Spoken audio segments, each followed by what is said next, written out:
dis 'n goeie tyd om dit te doen, dis die finals en al so. Hardloop ek garage toe, soek vir 'n stuk karton, gelukkig het ek 'n groote gevind. Kom ons toe, ons het eers gesukkel om hom in die kar te kry, want hy was redelik groot en die kar was pap. Gooi ons hom in, toe ons daar by die ander ou se huis aankom, hierso het ons begin met ons kunswerk.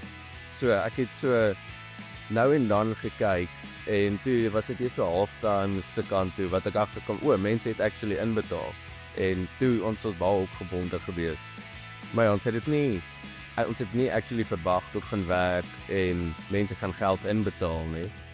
Ons het dit net gedoen vir die gees daar, so gedink is 'n goeie grap, en ja, toe is daar ander voordele ook. Bly om te sien na al hierdie jare, dat ou studente van Potch af en NWU af, hulle nog steeds ons raak sien en nog steeds wil deelneem aan goed wat ons hierso doen.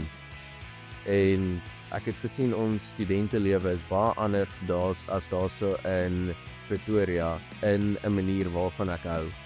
So ek bly is 'n trotse villager, en ek is bly ek staan hierso by die NDU.